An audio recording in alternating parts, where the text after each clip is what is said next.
চাঁপাইনবাবগঞ্জের চৌকা সীমান্ত পরিস্থিতি কিছুটা শান্ত হলেও চাপা আতঙ্কে স্থানীয়রা। দুপাশের সতর্ক অবস্থানে বিজিবি বিএসএফ। সীমান্ত ঘেঁষা যেসব জমি রয়েছে সেখানে চাষাবাদ চললেও অন্যান্য দিনের তুলনায় লোক সংখ্যা কম। স্বরাষ্ট্র উপদেষ্টা বললেন, বিগত সরকার আমলে ছাড় দেওয়া হলেও এখন আর ছাড় দেওয়া হবে না।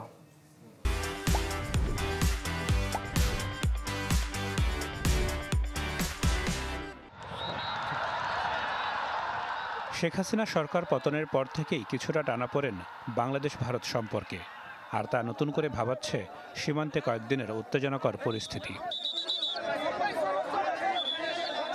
সবশেষ শনিবার চৌকা কিরণগঞ্জ সীমান্তে মুখোমুখি দুদেশের সীমান্তবাসীরা।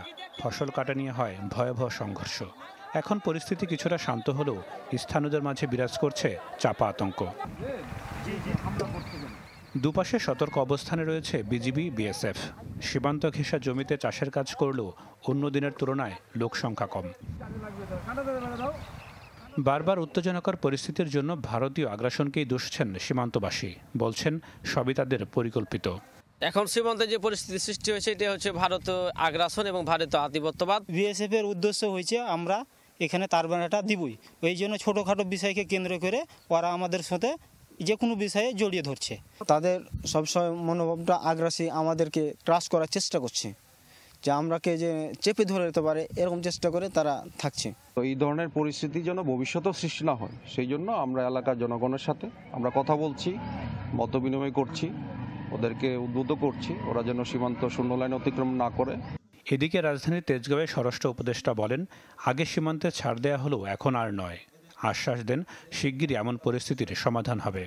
এই জনগণের এই সাহায্য এবং সহযোগিতা সবসময় থাকবে এবং বিজিবি কিন্তু সবসময় সীমান্তে অ্যালার্ট আছে এবং আমাদের সীমান্ত সম্পূর্ণভাবে সুরক্ষিত আছে।